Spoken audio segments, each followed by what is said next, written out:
Staying healthy has felt like an increasing issue lately. Since COVID, we've been seeing outbreaks of things like hantavirus and measles, and now apparently diarrhea lettuce and foot fungus fork scratchers, which is on top of standard outbreaks of the flu or norovirus. I mean, we see them somewhat rarely, but often enough that it makes the news when they're on cruise ships. Yes, staying healthy at home feels challenging enough. And now, if you add in travel, it's even harder.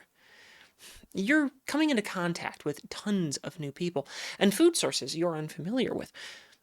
Lots of people have come home from a trip sick, but I promise you, all is not lost. As you might imagine, I'm traveling more than the average person. I write about travel, and that means that I need to, you know, travel. I research destinations, cruise lines, resorts, hotels, but to do that, I need to be there. I also can't afford to get sick when I'm on the road, so I take precautions to make sure that I stay healthy. And since I started doing these things, I've never gotten sick when I'm traveling. I'm not doing anything specific either. I'm just taking easy, reasonable steps to keep myself safe from other people's less sanitary habits, and there's no reason that you can't do the same if you want to. Yes, that's really the first thing I do, and it's also the easiest thing I do. Using some simple soap and water, along with about 20 seconds of scrubbing, goes a long way to keeping you healthy. There's all sorts of nasty stuff that your hands come into contact with while you're out and about, and keeping your little fingies clean keeps the grossness out of you. Aside from all the usual prodding by doctors and such to wash your hands, here's one particularly good reason to grab the soap and water: norovirus. That little bug is one of the most unpleasant illnesses that you can contract, and each year, millions of people around the world experience all the fun there is to have with it, including nausea, vomiting, and diarrhea. Best of all, the disease is spread through human feces and vomit. That means that if you have the disease, it's because you put one of those things, or both, in your mouth. Guess what hand washing does? It cleans your hands and kills norovirus. Just keep that in mind when you do things like handle a serving spoon at a buffet, or hold onto the rail on the escalator. Maybe tap the seatback screen on a plane. Now, you can still contract norovirus even if you wash your hands, because it can also be spread through food or beverages prepared by someone who has norovirus and hasn't cleaned their hands of their poop or vomit. It can also be spread through places like pools, because norovirus can live just fine in your standard chlorinated pool water. This is why things like hand sanitizers and wipes have their place, but it isn't at the top of my list. The cleaning agents deployed in these wipes are typically in alcohol, and they often cannot kill norovirus, which is why hand washing is still the champ. However, there's lots of other nasties out there that these things do clean up, and that protects you. Some strains of common viruses are killed by sanitizing wipes and gels, but they need to be used properly and contain high levels of alcohol to be effective. The figure that I see commonly quoted for minimal effectiveness requirements is to make sure that your sanitizer contains at least 60% alcohol. The best time to use these products is when you cannot wash your hands or clean a surface with soap and water. Yes, that means that when I get on a plane, bus, train, etc., I do wipe the seat down with a sanitizing wipe. I also hit any surface that I touch, like the tray table and armrests, with it. Take a close look at the usage instructions for whatever product you have, because some sanitizers need several minutes to be effective, and that's especially true for the wipes. Also, as a courtesy for your fellow travelers, try to get unscented products. Some people are very sensitive to scented products, and you are all about to share an often cramped and enclosed space. Don't get me wrong, I love my vanilla scented things, but not everyone does. Being courteous costs nothing, so it's what I try to do. The phrase, discretion is the better part of valor, comes to mind here. Sometimes my strongest defense to illness is simply avoiding things that make you sick. Hear someone coughing? Move away from them. Is someone sniffling repeatedly? I'll go the other way. Just looking sick in general? I'm going to back up. Again, this is not complicated. Put some distance between you and whoever is showing signs of illness. That's not the only thing to avoid, though. You can also avoid interacting with common surfaces. One of the most notorious places for spreading disease are buffets. Tons of shared serving utensils and lots of people. When I'm traveling, buffets are everywhere. Cruise ships, hotel breakfasts, even the precious airport lounges. Obviously, we've all got to eat, but do everything you can to wash your hands both before and after you touch those serving utensils. Right now, you're probably thinking, why before and after? Isn't after enough? Well, yes, but you don't know what you've been touching and what's on those surfaces. Again, this is a bit of common courtesy to others to clean your own hands before handling a common surface. If you need to rebel against something, though, just rebel against the washing before, and please, please, please still wash your hands after you touch whatever it is. Yes, I use a mask when I travel.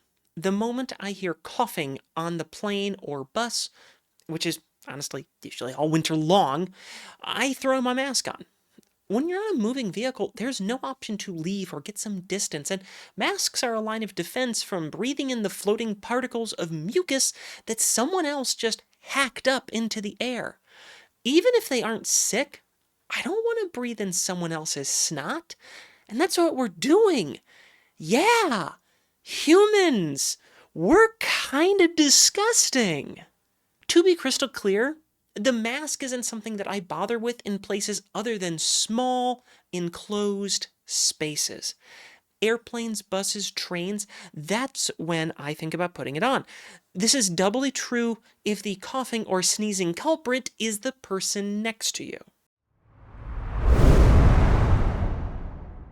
All right, not everything on this list is easy to do. I admit that. Getting good or even enough sleep is the hardest on this list to do, but it might actually be the best. Being well rested when you travel earns dividends for your immune system. I understand. This one is hard. Flights are early, last-minute packing keeps you up, travel anxiety is commonplace. And children. Every parent I've ever known has some amount of sleep deprivation. The point is, there's lots of reasons you might not get great rest before and during a trip, so here's a few ideas that might help you achieve that. Number 1, if you have an early flight, falling asleep early often doesn't work for folks. Just because you need to be awake at 4 a.m. doesn't mean your body starts getting sleepy at 7 p.m. Instead, try to make sure that you get enough sleep the 2 nights before you fly. It isn't perfect, but it will help and it's easier to achieve. Number 2, make your hotel rooms as dark as possible. Humans typically sleep better in dark rooms. So close the curtains. You can use a chip clip to help keep the drapes together. Use a sleep mask, and turn off or hide bright blue LED charging lights on devices. Number 3, keep your room cool. If you can get your room temperature below 70 degrees Fahrenheit, that's 19 degrees for our Celsius challenged friends, there's evidence showing that cooler environments improve your overall sleep. Hotel rooms are often quite easy to get to these temps, but your home bedroom might be harder. I've given you my advice on how to stay healthy while traveling, but there's one last topic I want to touch on. Cruises, specifically. A lot of the most head-turning, attention-grabbing news in the world of health have come from cruises lately. The hantavirus scare back in April was enough to make the world freak out about another pandemic. Just a little while back, there was this video from a cruise of a woman scratching her foot with a fork in the dining area, and it looked like she may have had some sort of foot fungus. It's enough to make you swear off sailing completely. And those incidents are actually why I wanted to update this article. Because we're shown a lot of reasons to be scared of cruises specifically. Headlines, though, are rarely reflective of the whole story, and it's worth diving into what the reality is. Right away, there's no denying that cruise ships can have a slightly increased risk of things like norovirus and some respiratory diseases, like the flu.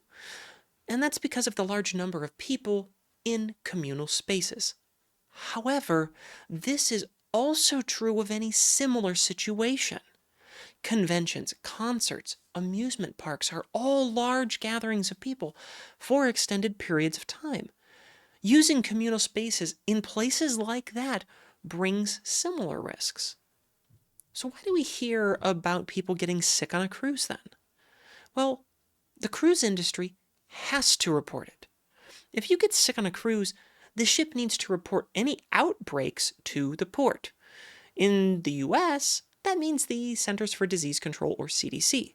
They monitor cruise ship health, advise on, and sometimes oversee cleaning of ships with reported illnesses, and they publish when outbreaks happen. All that means that we hear about illnesses when they happen on cruise ships. If there was a similar outbreak at a convention, well, we probably wouldn't hear about it on the news because there are far fewer reporting standards for events on land. Don't be scared, though, because health experts don't see cruising as a risk to public health. There are elevated risks to being on a cruise ship, but they are similar to risks that you face at other large gatherings. If you're comfortable going to see Comic-Con or Taylor Swift in concert, you should feel comfortable on a cruise. Is the hantavirus scary? You bet it is. Did that have anything to do with cruising?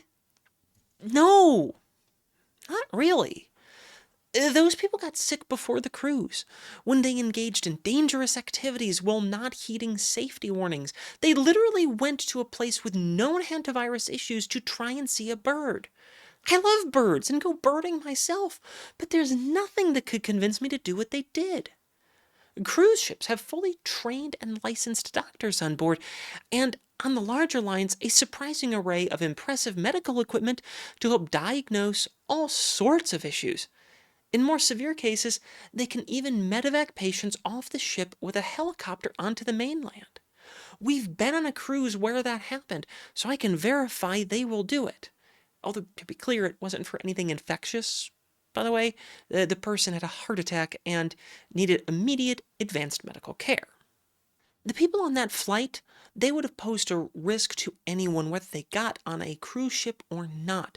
If they'd flown back on a plane, it may actually have been worse for the exposure to other people.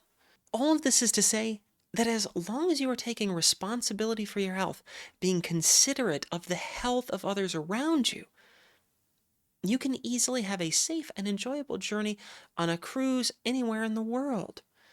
If you follow the guidelines I've set out, you can frequently mitigate your risks of illness anywhere you go, whether it's a cruise or a concert, and you'll be safer. If you have any tips or tricks that you swear by to keep you healthy, let me know and maybe I can make a follow-up video to this. Also, as you might have guessed, we are a travel agency, and if you're looking to book a trip to a resort, take a cruise, or just get away for a few days, we can help you with that. Each year we book hundreds of vacations for individuals, families, and large groups. We've got years of experience and first-hand knowledge to make sure you get the best trip possible with support all along the way. Our team of travel professionals can help find and book the best rates and discounts for your trip because it's our job. So don't book on your own. Use our expertise and book with us so we can help get you far, far away.